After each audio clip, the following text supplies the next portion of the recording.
this this book I absolutely love, and I've read it more than once. And he has a new book out that is with, well, it's not new, it was a pandemic, right? But it's kind of gaining traction with Oprah. But it brought up, when I listened to a recent podcast with Sean Anchor and Oprah, it just reminded me of so many of the things that he wrote really well in this book. Um, and it's the happiness advantage. And Sean is Harvard professor that teaches a class on happiness.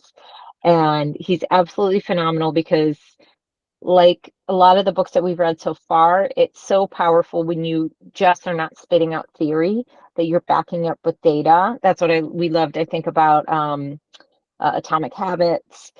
This one for sure is one, is when you can actually, when the logical side of your brain and the emotional side of your brain can connect, and you can understand that, and happiness is truly perceived emotional, but he's giving really the logic connected to it and saying why it's so important that we are striving. And in his recent podcast that I listened to, it was, we never reach happiness. We're always on a journey to happierness. So we're always on this journey, on this like kind of consciousness of knowing where we are and what's filling our cup and where we're going, because that will really truly provide more success. And one of the things that I'll just throw out there that I love of his is he talks about how rich people tend to be more charitable. And so one of the data points that they were looking into was that, okay, is it that rich, once you become rich, you give more? And it was no, is that people who give become rich. So when they had nothing, they gave. And when they had more, they gave. And happier people are the ones that become successful. And so that's the real premise of the book. And Christian's going to lead us through talking about it. I'll chime in through some of the key things, but this is not just a cheesy, have a good mindset. This is really truly evidence based on why you have an advantage in life when you're leading with joy, happiness, pleasure in every area of your life. So thank And you, it Christian. sounds like a lot of, it sounds very like a lot of cliche, right? Like it sounds like you've heard it before, and you've seen bumper stickers, you see t-shirts, you see it everywhere, and you see memes, and you see it all over the internet. It's everywhere, right? And we see it on a day-to-day basis, and to some point it becomes tedious, and you're like, yeah, I've heard it before. But you know me, like I want to know who's writing the book. I want to get to know this person before I see what they tell me and before I buy it and adopt it into my philosophy. So I did my little research and who the author is.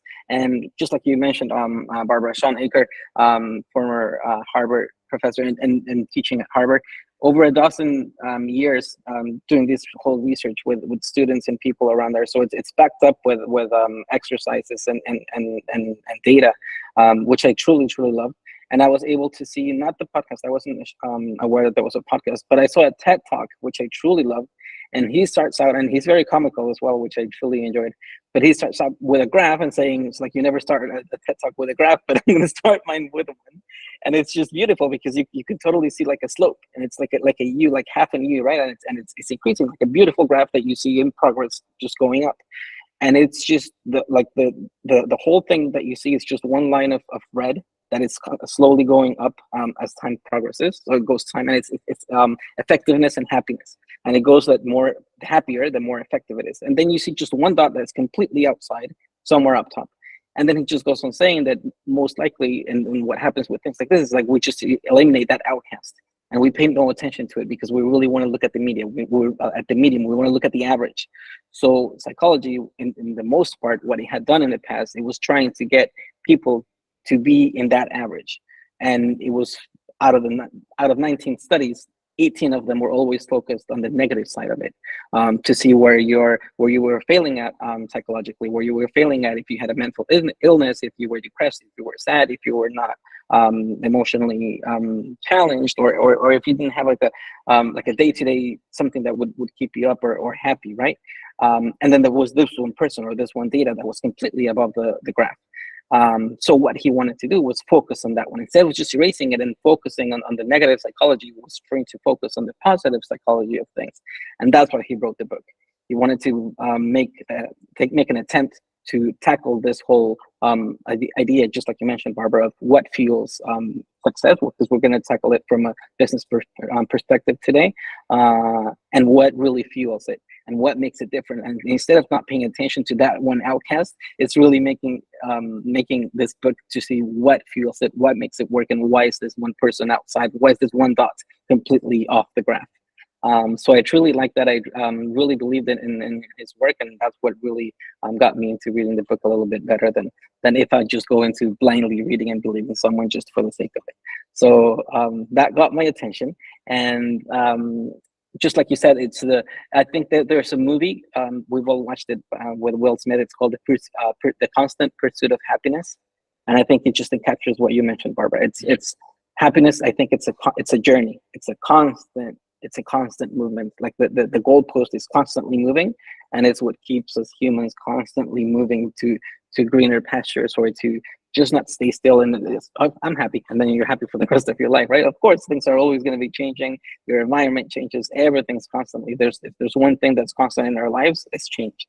And so like, along with it, it comes to the constant pursuit for happiness. I don't have it extremely clear in my mind, in my memory, but I know that even the Martin Luther King mentioned in his famous speech that he believes in the right for the pursuit of happiness, and it wasn't just that people have to be happy; it's just a search for happiness. And this book really dives deep into it, the advocacy and the positive psychology after the studies in the field of the positive psychology. So by challenging the traditional notion that the success leads to happiness, we've all heard that if or companies are always telling you, or enterprises or schools or wherever you go, if you work harder, you will be more successful, and if you're successful, then you will be happier. And then the targets move, and the goalposts move, and then your happiness is constantly moving. But this one is just reversing it completely and saying it, what if, because you're happy, that's what is making you successful? What if it's coming really from within? So it changes the premise completely, and it makes you question, what if it's truly the other way around? What if it's truly us fueling it, so that because of the way that I feel, the way that I think, the way that I am, is what's giving me those results. So it's not, I'm not a result of the effect. I'm the effect for the results that I'm creating.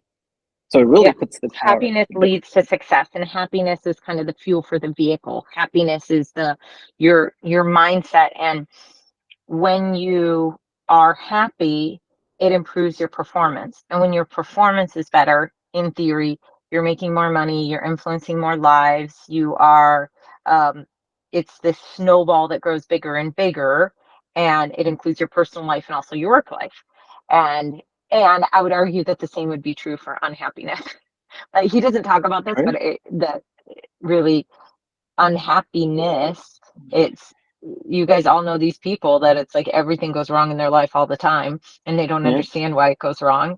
And I'm like, I could tell you, I read enough books about it, that we're turning it on his head and saying, no, like, joy, gratitude, happiness, we know the goodness that can come out of it in every aspect of our life. Absolutely. And I wish I could tell you I have a friend, right? But no, I myself, there's days or stages in my life that I can look back and saying, oh my goodness, I was this Eeyore, like in Winnie the Pooh, that little donkey that was always moping. And of course, and you can totally see it with a rainy cloud on top of you. And there's one of the principles that we're going to dive deep into just shortly that speaks rightly just about that, Barbara. So what really caught my attention was this, the premise that the formula is broken, and the introduction of this new concept that the happiness advantage truly comes from within, and that we are the ones fueling that happiness. Michelle, raise your hand, interrupt us at any point in time if you wish to as well, okay? So the 7 principles that he goes into mentioning for the happiness advantage for this formula, We're going to dive into them really quickly. The first one is the happiness advantage. It's the principle number one, and it's really mainly what we've been mentioning. It encapsulates the happiness fuels success and not the other way around. He explains the neuroscience behind the positive emotions and productivity, not only just the feelings, but also the science behind it, right? The way that when you're positive, the way that you're wired, the way that our brains are always, when you have enough dopamine, and there's so much research lately with all this mental health talk that we've had lately, thank God, after the pandemic, that I think has been wider and louder. When there's enough dopamine and your brain is fully wired, and you're happy, you're motivated, you're excited for things, that's when things start happening. And you see it, sometimes it's called vibrating at high levels, sometimes it's called you're just shining, and whatever it is, whatever different people call it with different labels, it all boils down to the same thing. And we've seen it, but one book speaking to another, and it just, everything ties up to the same thing. When you're at that level, when you're happy, speaking in the language of this book, that's when you're in that excellent zone, right? Just to mention the book that we read 3 weeks ago, I mean 2 months ago. But it's really, you can just see old books tying themselves and talking to each other. It's talking about being in that zone, and being in that the neuroscience behind it, and when your brain is feeling that happiness, that, and along with happiness, sorry that we're just using that word so much, but it's gratitude, right? You wake up one morning and you're just grateful for your health, or you're grateful for your job, you're grateful for whatever it is. And the more that you are in that level of gratitude, of happiness, of joy, the better your productivity will be, the better your day will be, the better your outcome for whatever you're doing, your tasks and your to-do list for that day will be. And that's proven fact and science for everybody. We've all had those days, and we know that the days that we perform better are the days when we feel better, right? I always talk about the memes that I see online, and once I saw, it was like a recipe by a doctor that said, if you're feeling sad, try to do something that makes you feel happy. And when you're feeling happy, see what you did to make you feel happy, and then just double the recipe, just double the dose. So the recipe was just do more of what makes you happy, so that you're constantly feeling happy and feel better. It sounds very dumb and simple, but sometimes we forget about it. So that was our principle number one. I love that. Principle number two, it's pretty much the premise of the book. That was principle number one. And then the next ones I truly like. Principle number two, it's the fulcrum. Barbara, say if I'm pronouncing it right. The fulcrum and the lever. Yep, right? And it's that's right. the fulcrum. It's like a, well, I think of it like a triangle, right? And it's like a lever where you create leverage so that you can pull it. You make like something so that you can. The longer it is on this side, the easier it is for you to put weight on this and lift whatever is on the other side. And if it's right in the middle, of course, it's going to be heavier. And if it's all the way over here, and then you have your weight on this side of the lever, and then you're applying weight on this side, it's going to be way harder for you to pull. So when it's right in the middle, it's going to be super hard. But if you move this what do you call this? The one in the middle, the fulcrum. If you move the fulcrum, if you move that middle point, that's what makes a change. And this fulcrum, he refers to it as our mindset. So the moment that you move your mindset, the moment you shift your beliefs, the moment you shift your conception of things, that's when things change. And there was a philosopher that once said, no, not a philosopher, I think it was in one of the Harry Potter movies, and he said, give me a lever and a fulcrum, and I will move the world for you. And of course, I mean, anything can be depending on where you put the fulcrum, right? And feel free to jump in on this one, but I think we've all seen it. You change the way you think, you change everything around you. And so many people said, oh no, we've seen it, this friend has changed and that person changed. It's like, no, truly what changed was you and your perception of things. Yeah, and I think you can take things also from Atomic Habits to what we already looked at, is that if you are not a positive person by nature, if this is just not who you are, we know that we can train our brains to default to a positive outlook, but it starts looking, and this was a real self-analysis that I had to do, is going, okay, who is around me, who's in my circle, who am I talking to on a daily basis, what am I listening to on a daily basis, like, are those is that food that I'm feeding my brain, is that fostering a positive habit and positive mindsets?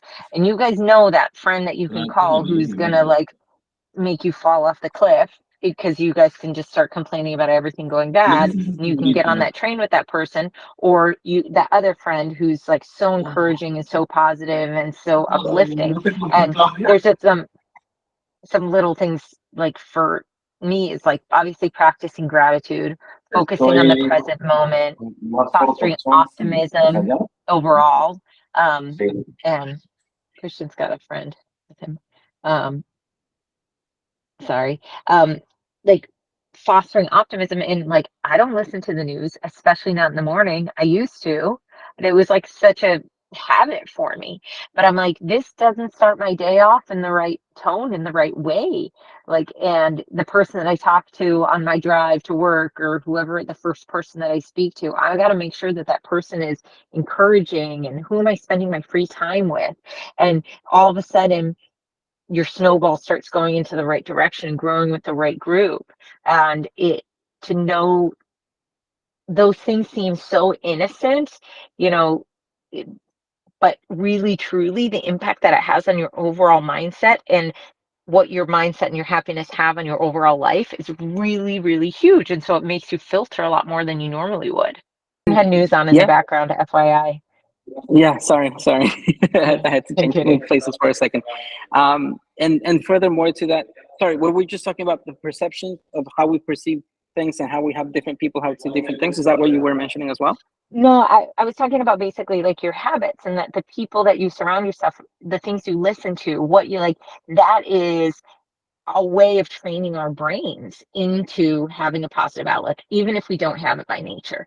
And I think we all know from ships, like, it, you can be under certain leadership that just sees things with such a positive frame of mind, and they start going in like, yes, everything's great, everything's wonderful. And then you have others who are going to find the problem with every single guest, every single kid, every single anything that walks across the gangway, and how it can change your contract for the good or the bad really, really quickly.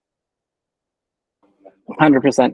100%. It's who you surround yourself with, and you become that. If you're with four people that think alike, you're going to become the fifth person, right? And it's shifting into that mentality just as well.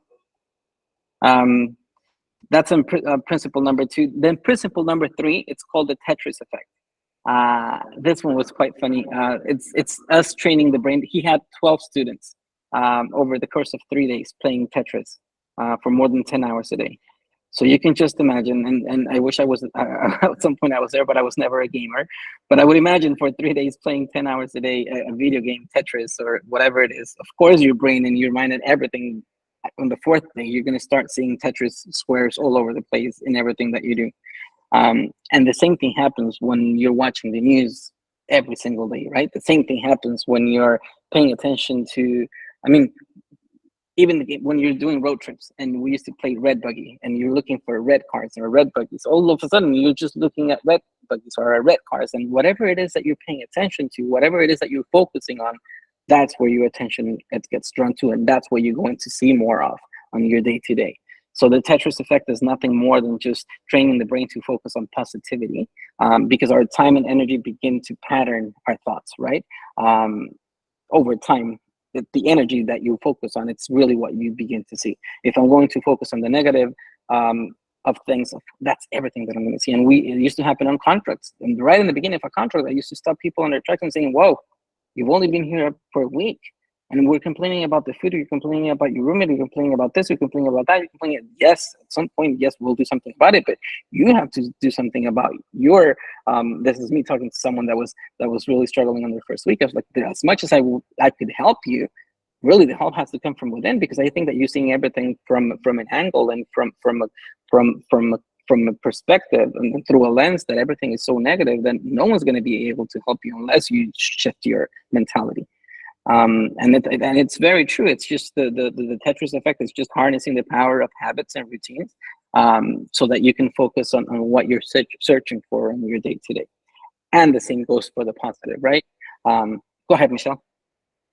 I think it's funny what you're saying, because it kind of reminds me, I did like I'm not finished with this book. I'm almost finished with it. And so far I've really enjoyed it, even from the beginning. Everything like really makes sense. It really clicks. You can kind of see examples of this. But when I first started my first contract, my manager, she looked at me and she goes, I think you're going to do okay. And like within the first hour or two, I was like doing something in her office and she was asking me about my previous jobs. And I was like, oh, I used to work at Disney World. And she goes, you're going to be fine. Disney kids are always fine. And they teach you basically, like when you work at Disney, you know, they want you to be happy. They want you to experience the parks, experience what it's like to be a guest, so you can deliver that service for our guests. And so they do things to try to make you happy. It's just like any job, though. Not everything is rainbows and sunshine and happiness. But I think it's funny because when I came into working on cruise ships, I wasn't looking at everything.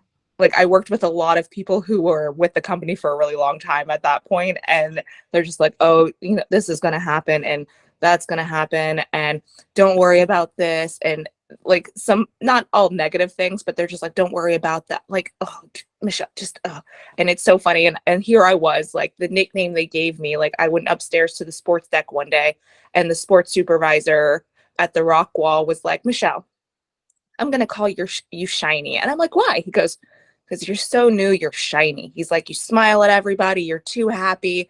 You're just a little too much. So I would walk up to the open deck to do my, you know, shift at the rock wall. And he's like, shiny. Because I was like, I had no idea. Like my roommate, I was walking down the I-95 and she goes, stop smiling at everybody. It's weird. Like, and I'm like, but those are your internal customers. You have to smile at your coworkers, because this is what I was taught at all my other jobs. And she's like, don't smile at them. They're going to give you the wrong idea. They're going to get the wrong idea. So it's just those things, like when you come in from working from different places and you come on board and you don't realize there's this kind of hierarchy, or there's all this other stuff going on and you have no idea, and you just come from this background where, oh no, you do this, oh no, you do that, and they're just like, please stop, please stop, please stop. So Yeah.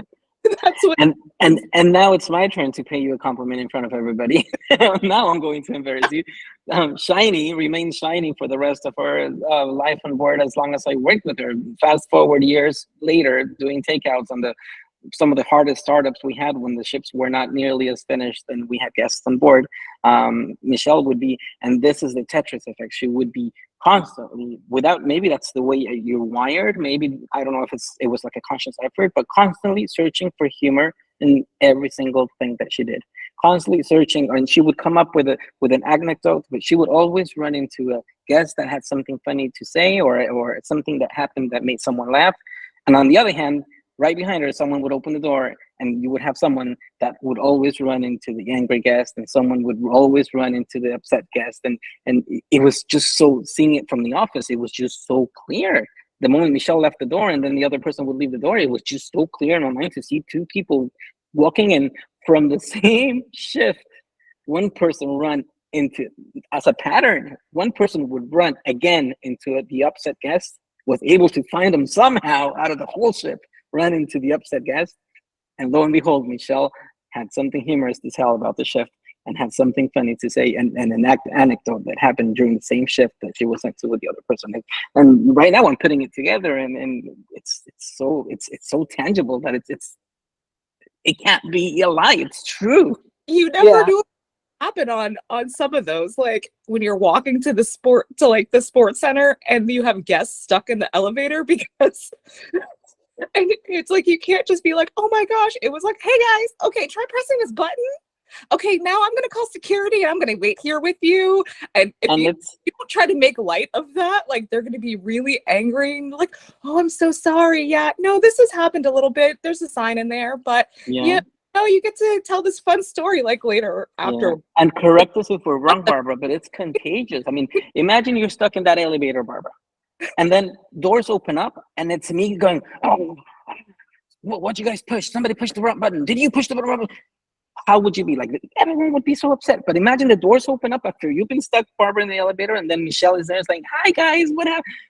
Who's going to be upset at her? Who's going to yell at her? No one will. She's just so lighthearted about it. And it's just, Yeah, I mean, Yeah, we and we all it's his go through the point is same life. really this, and we're talking about the positive side, but I'll tell my story from my day to day, so that you guys can just laugh and have like real, like, we woke up this morning, we're in Singapore, and everybody is early. We like kids had to be up by 6. Everybody's just a little bit cranky, but we all got up, we got out the door, but everybody was just kind of like on edge. Kids were misbehaving. Um, so we get out, oh, we get out the door, and then as we're getting down to the gangway, of course, the water bottles we had filled up, the kids had forgotten both of them, so no water bottles. We get out to the gangway, and so we're like, they forgot the water bottle. But I'm like, shake it off, shake it off. We get out to the gangway, and we're going through the immigration process, and there's like these little kiosks. One of my kids gets through the kiosk, and then I'm looking through the thing and I'm missing a passport. So I don't have my husband's passport. And so I had to send my husband back to the ship to go get his passport, because I grabbed 4 passports instead of 5 passports. And it was just this snowball of like stuff that kept on happening. And so we're all like pissed at each other. So then we go out, we walk outside, the bus that we're going to take, the bus is right there. We get on the bus, we're sitting on the bus, we got on the bus going the wrong damn direction. We were going in the opposite direction of where we had to go. So we're like going north and we're supposed to be going south. And I'm like, you can't make this stuff. I'm like, we have to shift now, because every single thing just kept on snowballing into the next, and negativity.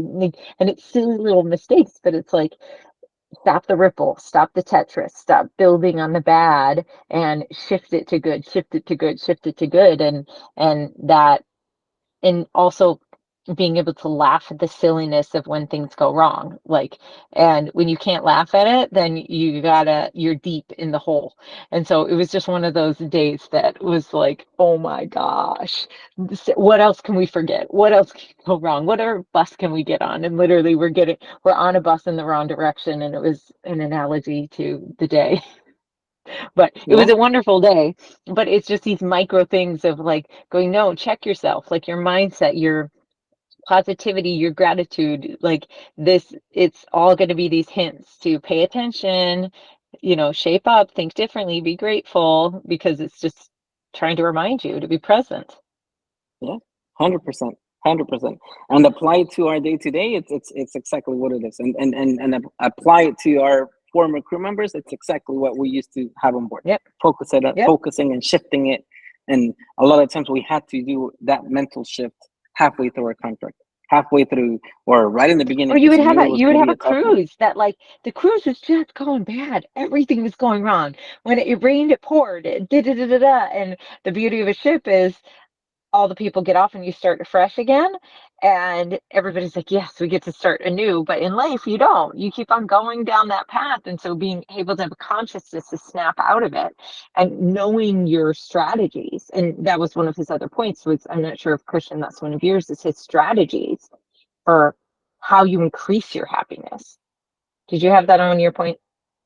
No, but go ahead if you want to. Yeah, I'll talk just for a second on it, but like, really having this toolbox of happiness, like regular exercise, meditation, acts of kindness, um, your social connections. Like for me, I know, and being on this trip at least, like, I know I have to have friendship outside of my family, my partner, my all of that. So I have to have time with people just shooting the breeze, laughing about silly things, connecting. And he, in his other book, he talks about like the keys to happiness, that it's family, friendship, so family, friendship, faith, and work that serves a purpose. There might be one more though. Work that serves a purpose. So if at any point, family, friendship, faith, and work that serves a purpose, if at any point in time you do not feel happy or something's off, it's because one of these cups is not getting filled. So what is it? Is it that I don't have work that serves a purpose? Is it that I haven't seen my friends in a long time?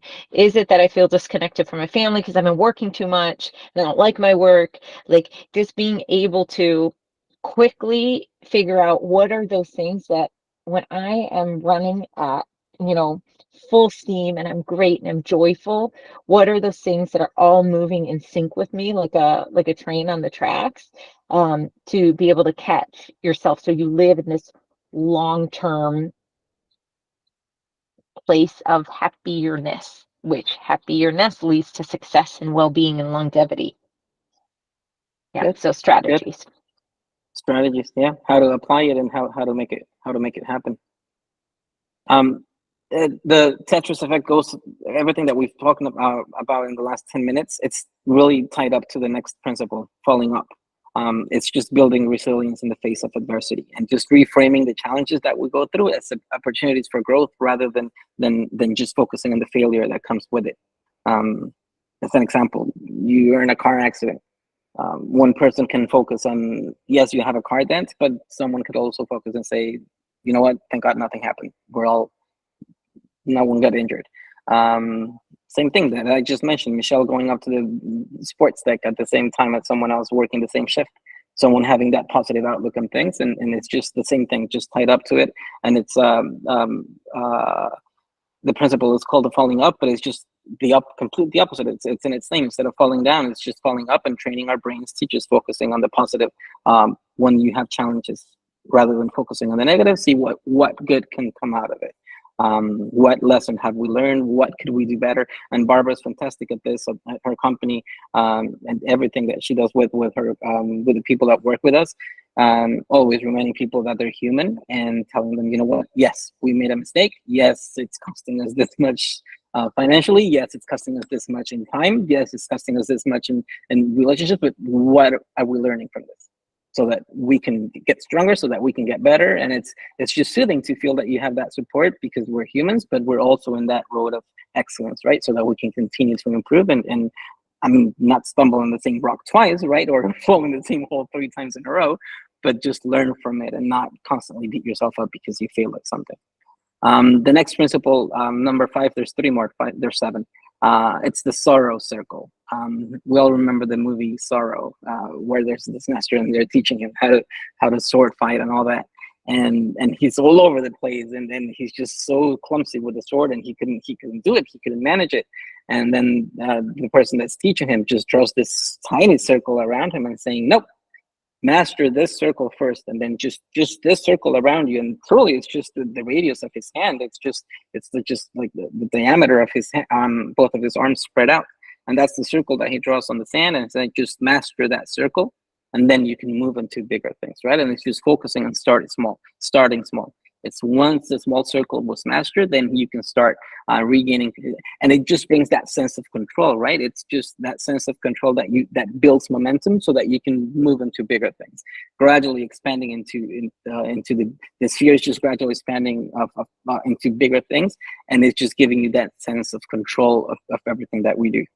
Rather than trying to tackle everything at once. And sometimes you wake up and you have your to-do list and you look at your day, like my day yesterday, I was like, oh my God, when am I going to finish this? It's just one thing after the next and after the next. And you're like, wait, stop. And to me, calendars works fantastically, because I have it in my calendar. There's no, and I truly not like overlapping things, because I like seeing my little colors. So there's no way that you can even overlap it, right? And it works perfect because you can only do one thing at a time.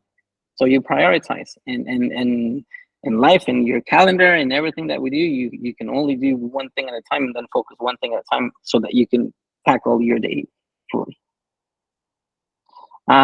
Principle number 6. I love that. It's principle number 6 is the 20-second rule. Of course, everybody has their rule with seconds. I've heard the 5-second, the 10-second. I don't know how many second rules I've heard. But this author talks about this 20-second rule, and it's just removing the barriers to positive. This goes back to our book from January, removing the barriers to positive behaviors and creating obstacles to remove the negative ones. It's just making it easier to maintain new habits. See, one book speaking to another. Remember Atomic Habits? Exactly the same. The same thing is now mentioned here in the 20-second rule. It's just making, for that positivity mindset, it's just helping yourself and helping your brain, so that you can just remove the obstacles that makes things harder. So, or remove, or creating obstacles when you want to remove certain habits that are making you negative, right? Whether it's habits that you're making, or conduct or the way that you're behaving, or if you want to increase on your the way you're grateful with things and the way that you perform, whatever it is, it's just the way that we create our habits that are constantly building the blocks of who we are and what we're becoming.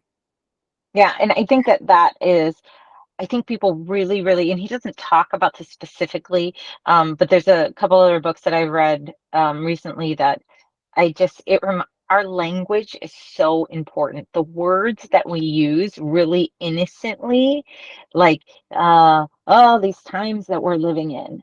Like, no, I don't use that language. Sorry. I think we live in the best times that anybody has ever lived in. And I give people like the list of the reasons. And that's not just positive thinking, it's facts. It's like, we don't have war going on right in our country that we live in. We don't have like, there's so many things that we need to be grateful for. And if we can't, I woke up and the funny thing that I always say, like, just to make the lady at like the coffee shop laugh at Starbucks or whatever, or when I did go to Dunkin' Donuts, I don't go anymore, but that when people say, oh, hey, how's your day going? People usually go, oh, just another day. Yeah, how about you? It's like this hee haw here. And I always say, I woke up. And they go, how's your day going? I'm like, I woke up. I don't ask for much more than that. And people can't help. I'm like, some people didn't, that. And they're like, oh, yeah, yeah, yeah, yeah, yeah. All of a sudden, it's just like click. And so the subtle, like, go with the flow of the people with the negativity of like, yeah, traffic. Oh, the weather, I hate rain. It's raining again. We're probably going to get sick because of the rain. Like, all of that's such toxic language, and we do it so subconsciously.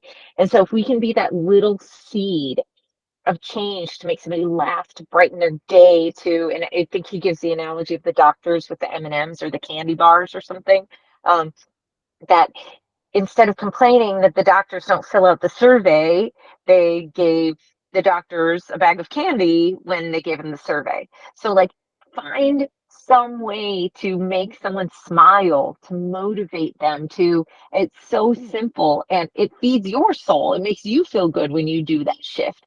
And so I think our our language and our subtle little things make such a big difference. Yeah, 100%. And it's not only that, Robert, I think that it becomes a culture, and sometimes you get sucked into that culture without even noticing. Hopefully, we've had enough consciousness that we now become aware of when this happens. But you used to go from one ship, and then certain ships had this aura or this atmosphere around them, and you would ask people, and it was like this culture because everybody would answer the same thing, and it was, hey, how you doing? How you? Well, living the dream.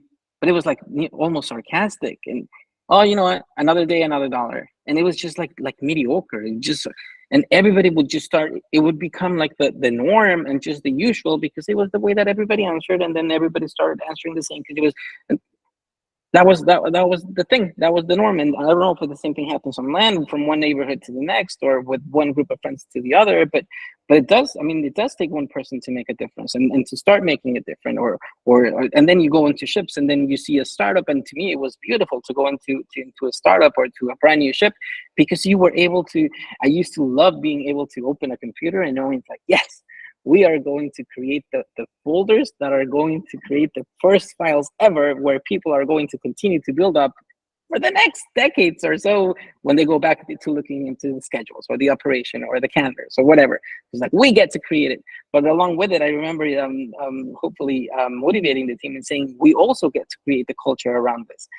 If we continue to focus on the negative and what the media and the news were focusing on when the ships were not ready and we were already sailing, of course we're going to carry that stigma, and some ships carry that stigma with them for months, maybe years after they were finished. But when you were the startup team, you were the lucky one that were able to start and set the foundation for that ship. And hopefully, I'm using this as an analogy. Maybe it's not a ship, maybe it's your day. Maybe when you wake up and when you start your day, it's a brand new ship, it's a brand new day, it's a brand new beginning at the end of the day. And you get to set your rock, you get to start your foundation, just like Barbara said. And you start by saying, I woke up. you started buying new ships. Like, yes, we're starting right from the start, from the very beginning. We have a white canvas in front of us where we can do anything we wish and paint it any way that we want. But it's truly that mindset of changing into the positive. And the more we read about this, and the more we inundate our brains and splash our brains with all this books that we're reading and people that we're surrounding ourselves with, the more natural it becomes. It becomes like your second language, right? Like, it's like I no longer. I'm very careful with the words that I use, and even when you go to a supermarket and then you see that the parking lot is full, I stop myself now from saying, I don't even say it anymore. I'm just saying, nope, there's going to be a parking spot for me. I don't even say it. I just know it. And without even saying it, you just know it. And there's always one there now. It always. And I I went learned to a that. restaurant today. There's this restaurant that we only had 45 minutes before we had to be in a cab back to the ship, and my friend had recommended this restaurant to us, and so we walked forever to get to this restaurant.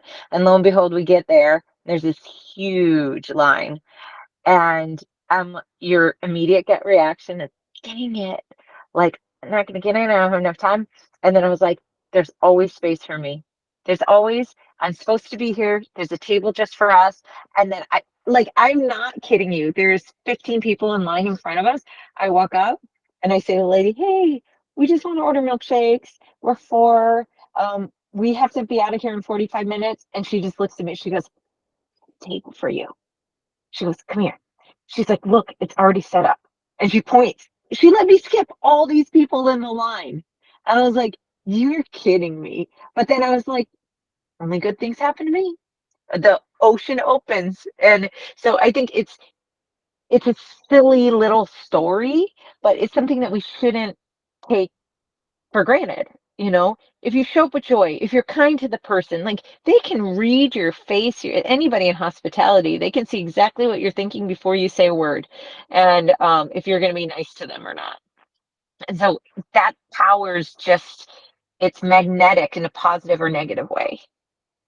And it's a little story, but it creates a pattern. It creates a pattern that keeps on building and making stronger and bigger blocks that continue stacking upon each other. Go ahead, Michelle.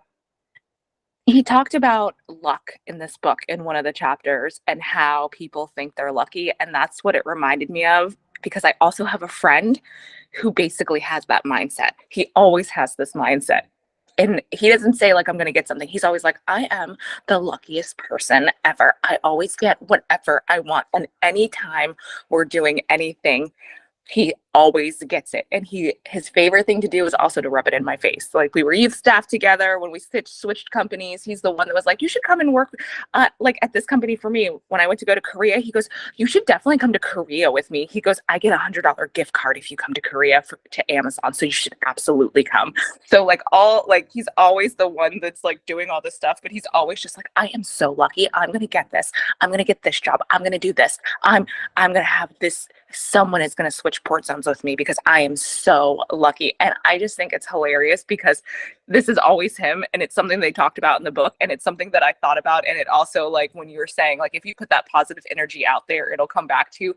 But like, it's that positive mindset, and then it's gonna keep going and keep going forward. He never, and when you get a setback, he's never like, oh my gosh, this happened. No, never. He goes, well, let's see what happens. I know I'm going to get what I want. Like, when it comes down to his rotations, everything, even in his current job, he's like, well, whatever they gave me right now, it's not really what I want, but we'll see what happens in the future. Like, I let them know. So it's just really funny. And that's what it reminded me of, because I have a friend that's like this. He never, like, he will see negative in things. It's not that, but like, he's always like, I'm going to get it. I'm lucky. I'm the luckiest person. This is going to happen. I'm going to get what I want. It doesn't matter what situation. It doesn't matter if it's work, if it's personal, if it's everything. Everything is always like that. And it's such a gift, Michelle, because I mean, it comes with so much mental health and peace. I mean, mental health, it's just imagine like the way his brain and his gut, and we know that the gut is like our second brain, right? And when you get angry and upset, and it's like, oh, look at the schedule I got, or like, oh, the restaurant there's 15 people ahead of me. You're just building up, and people are getting sick. because Yeah. of the way that we think and the way that we react. We're constantly reacting to everything negatively or positively, and it's within us. It sounds so simple right now when I'm surrounded by you guys, right? But we have to remember And throughout our days. ask happy people when was the last time they were sick, and they can't remember because they get a sniffle and it's nothing to them. They're like where somebody else is like, oh, this thing, it's going around and da da da. I'm like, you literally talked yourself into illness. You told your body to do something and it did it. And generally happy people just don't get sick. Yeah, yeah, I mean, it's something, but not anything. They get through it with such a positive mindset that their body's like, oh, okay, that's what we're doing. I'll show up. Okay, let's do that. We're not going to lay in bed and feel sorry for ourselves. And it's a absolutely really believe it. powerful thing. Yeah, Absolutely believe it. love it. And then our last principle, principle number 7, it's called social investment. And in this one, I'm going to throw Wilhelmina under the bus. He goes on saying that saying of saying money doesn't buy happiness. Uh, he challenges us by saying money does buy happiness if you spend it on the right things. And recently, Wilhelmina has organized a trip for all of her co-workers in the Philippines in one of our sister companies, and the money that was spent in creating memories and team bonding and cohesion from the team brought so much happiness into that team that you can just see their performance. You see their loyalty, you see them happy, you see them performing, you see them wanting to put in extra hours. But that's not the case, right? It's not working more. It's just being more efficient and more happier at what they do, because money was spent wisely into creating memories, making people happy, giving, like what Aurora said, it's in giving rather than receiving. It's in we mentioned in the first principles, and the money spent in socializing, in investing in cultivating strong social connections, and the importance of social support in times of stress. I think it's very, very important, and it's something that was done recently. And I don't want to compare it, but I've seen other teams that have not invested in that, and you can totally see exactly the same thing that I told you, Michelle, when you were sent to the same shift as somebody else. And we can totally see Wilhelmina and what she's done with her team, and the difference. There's an abysmal difference between that when the money, and not so much the money, but really when we've spent the social investment that we do with things for happiness.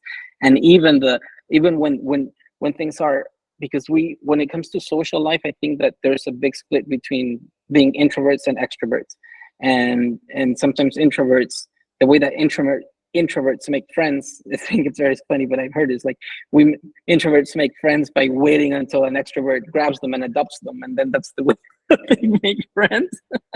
Yes, you got adopted. Yeah, I get that.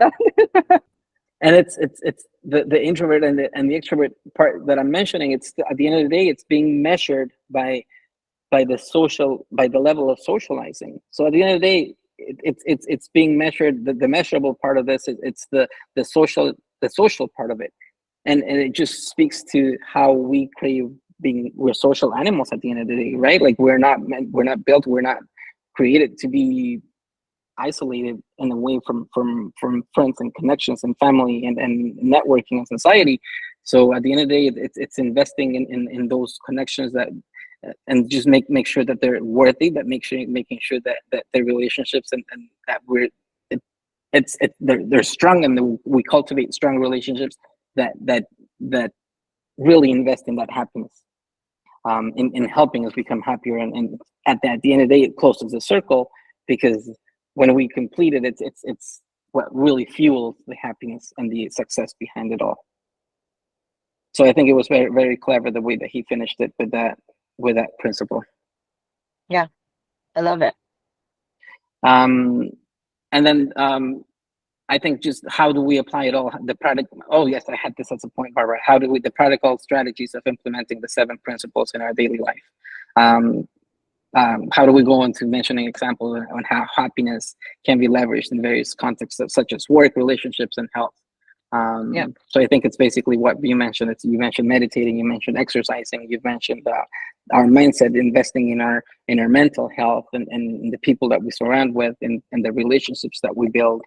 The people that sometimes we don't get to choose the people that we live with or work with, but we get to choose what we learn from them, or what we let into our lives from that person, right? So Mm. so I think it's very important that at the end of the day, it's still building up from your relationships and the networking that you're doing, that keeps on building towards your Yeah. mental health and your success and your everything that you're doing to, I mean, your happiness that fuels the success at the end of the day. Yeah. And I think it, for me, it boils down to being conscious enough that you're constantly taking an inventory and you're objectively looking at your life and your happiness and going, okay, how am I doing in these areas? How am I doing in these areas? When was I truly happy?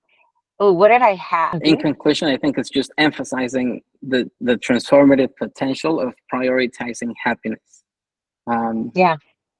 Not seeing it as a result, not seeing it as one of the, when I finish this task, or when I get that job, or when I get hired, or when I get this, or no. I mean, it's, let's do it now. Let's be happy. Let's be grateful. Let's do this so that it's not dependent on the outcome of other things. Because I'm happy, because I'm grateful, because I'm fulfilled, because I feel just in every area of my life, or my cups are not only filled but overflowing. It's that I'm successful in everything else that I do and everything else that I have.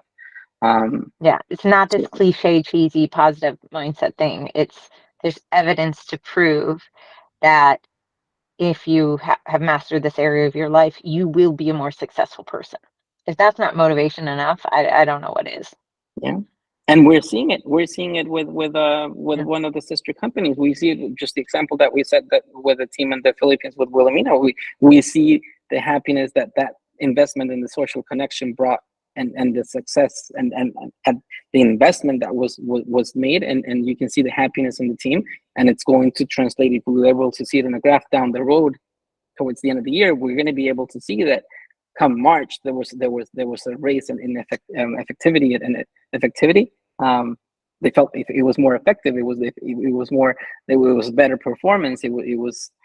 We will be able to see it. It's more tangible because of it's coming from within. It's fueled from the inside out rather than from the outside in. So it closes the loop from the constant pursuit for happiness. It's just the knowing that we are the ones fueling that success. It's not the success fueling our happiness. So it's very interesting to see it, to see that the equation was broken, that the formula was broken, and to see it as a challenge, to see it from a different perspective, and seeing that we are the ones really fueling it and not the other way around. So I it love does it. give. Well, thank you for walking us through this week, month, Christian. I appreciate it. Great book, great reminders, and just things that really, truly, it makes a difference in our day to day, and that trickles down into our lives. Um, so we have not chosen the book for next month yet. We're going to work on that in the next couple days, right? All right. So we have a Yeah, couple we'll ideas. announce it by the end of If the you week. have any suggestions, we're open to anything. But thank you guys for continuing to invest in yourself. I think that's the most important thing, even if it's 15 minutes listening to this while you're walking or while you're doing something that pushes yourself into your zone of greatness and happiness. And it makes a difference in your life. Turn off the news, stop doom scrolling. There's time for that. Never really, truly.